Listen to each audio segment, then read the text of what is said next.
So that was Jackson Arnold last year. John Mateer is there this year, and already he is considered one of the best quarterbacks in the SEC. Berry-Tramel has been covering the Sooners for just a few years, and he joins us now. Barry, good afternoon. Great to have you back. Let's just set the scene for us, really, for what almost everybody has concluded is a critical year in Oklahoma football. Good afternoon. Hey, Paul. Yeah, Sooners gone 6-7 2 of the last 3 years. Somebody asked me the other day, well, I guess OU wasn't SEC ready last year. I said they weren't Big 12 ready last year, for crying out loud, with an offense, with an offense like that.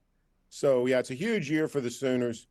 New quarterback, new offensive coordinator. Brent Venables' defense, looks like it's going to be solid, maybe even better than that. But they got to get that offense going, and John Mateer and Ben Arbuckle, that's their job to restore the Oklahoma offense.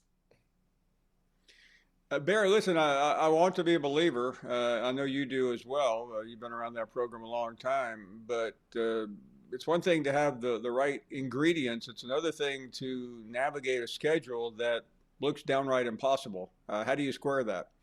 Well, I mean, people say, is Oklahoma going to be good this year? I said, yes, but that doesn't mean the record will be.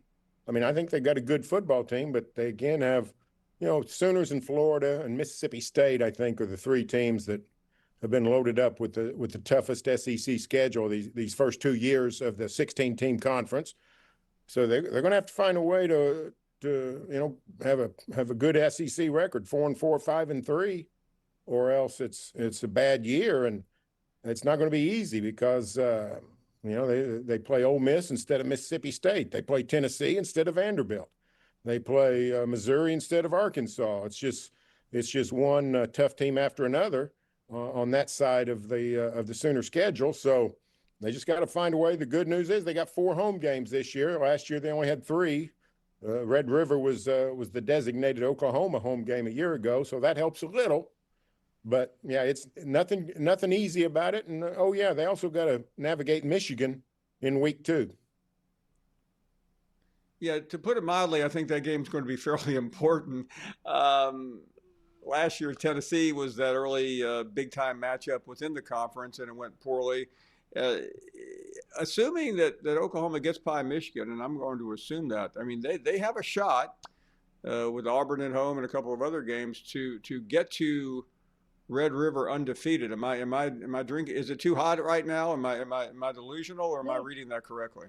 No, that's true. I mean, they've got 3 exhibition games this year: Kent State, Illinois State, Temple. So that's 3-0 for sure. And so if you can navigate Auburn and Michigan, you'd be 5-0 going to the Red River. And nothing easy about Texas. I mean, the Longhorns have routed them 2 of the last 3 years, so that'll be very difficult. But you'd rather be 5-0 going to Dallas than 4-1 or 3-2. Hey, Barry, I understand some off-brand school having a series with Temple. First of all, I don't even know what the purpose of that game is, but I'm sure it's not the first time this has come up. But why is a brand like Oklahoma, one of the greatest in football history, going to Philadelphia to play a football game? Well, I mean, they got a 2-for-1 with Temple, and Sooners have a history of it's not like Notre Dame. I'm not trying to pretend it's like Notre Dame, where the Irish try to take, the football program all over America. But OU does like to go to big cities and NFL stadiums. So Temple fills the bill. They play at Lincoln Financial Field. They're not playing in a 20,000-seat stadium in West Philly. So it's not I don't think it's a great thing. But, they had the hurricane of 21 wiped out a trip to Tulane. They had a 2-for-1 with Tulane. They like to make some of those games from time to time. I'm not saying I support that decision. If you're going to leave Norman, I say, go play USC in the Coliseum, go play Ohio State in the Horseshoe, which they've done some of that, but that's just historically, that's what they've done, really going back 60, 70 years. Bud Wilkinson's first game ever as a Sooner coach was in Detroit, Michigan against Detroit Mercy. So nobody remembers that, but that's just something they do. I covered that game, Barry. Speak for yourself. Let me let me get to the. Speaking of scheduling, Joe Castiglione announced recently he's stepping down. He's legendary. Um, I've rarely asked you to handicap an AD's race, but that's a pivotal position, especially considering what else is going on. Is there a leader in the clubhouse for that job? Well, the Sooners have a decision to make before they decide who. They have to decide what. What kind of AD do they want? Do they want a traditional athletic director who does the same things that Greg Burns or Joe Castiglione or ADs like that have done? Oversee the entire athletic department, make the hiring and firing decisions on all coaches and those kinds of things. Or are they going to modernize? Are they going to follow the NFL model? Are they going to split the football from the athletic director? Are they going to hire a virtual president of football? They've got to make that decision before they can decide who they're going to hire. I've been told that they're leaning towards the change of actually just hiring somebody who will oversee football, leave a traditional athletic director to run the other sports. But we'll have to see if they go traditional. Lots of Joe Castiglione lieutenants, very successful as ADs, have come through. Kirby Hocutt at Texas Tech. You're looking at Keith Gill, commissioner of the Sun Belt Conference. You're looking at Zach Selman at Mississippi State, beloved figure in Oklahoma. But we're not sure they're going to go traditional. If they do, they may go more the NFL route. They may go more businessman route. The man can making the decision, it looks like, is going to be Randall Stevenson, former chairman of AT&T. And for all I know, Randall Stevenson could be a candidate if you're going to go that direction. So they got to decide what kind of athletic director they want. Yeah, and listen, Randall Stevenson, whose connection to that school is paramount, is one of the most successful CEOs in recent history. So they could choose worse than bringing somebody who has had a major seat in Wall Street and around the business world. Let me end on a subject that we have just been hashing pretty hard here, and that's what happened last week at Big Ten Media Days. Indiana, for whatever reason, Barry, decided to take on the big dogs, and they used Curt Cignetti. They obviously didn't think clearly, because as he was doing this, the school was also canceling a series with mighty Virginia. Put it all into perspective for us. Well, I mean, I don't want to ever be cast in the position of defending a guy whose non-conference schedule this year includes Indiana State, Old Dominion, and Kennesaw State. I think that's who the Hoosiers are playing this year. I think that's right.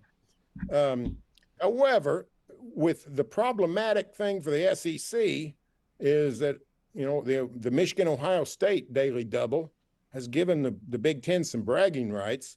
They're sort of fortified, playing a 9-game schedule and coming off 2 straight national titles. They feel like they can throw some words around and stand in the ring with the SEC. So the math is hard to dispute with Curt Cignetti. What I don't understand is the Big Ten, and Cignetti is sort of this way, that they're advocating for a playoff that gets rid of the committee. Playoff system that gets rid of the committee. The committee's the best thing that ever happened to Indiana University. I mean, this is a school that had no business being in the playoff last year. They had the easiest schedule you'll ever see, and were grifted into the playoff. And now Indiana wants to get rid of the playoff or get rid of the committee. I don't get it. But the SEC's made itself vulnerable with its, potentially staying with the 8-game schedule, having a preponderance of easy games in the non-conference. I did some math. It's either 21 or 22% of SEC games this year are virtual exhibitions, games against mid-majors or 1AA opponents, in which we know the outcome before it's played.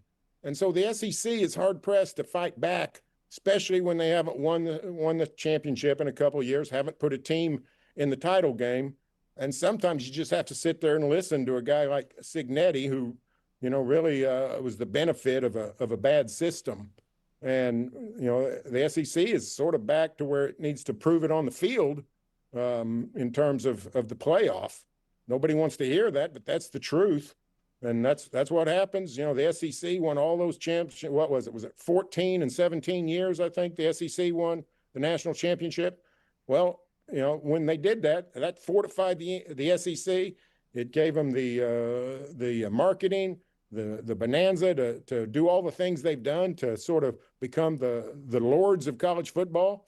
Well, they're going to have to do that again and sort of push the Big Ten off the mountain.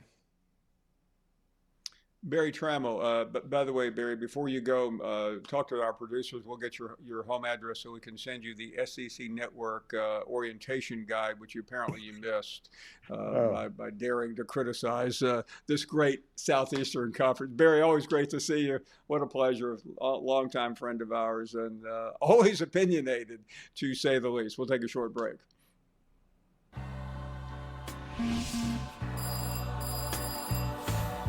So far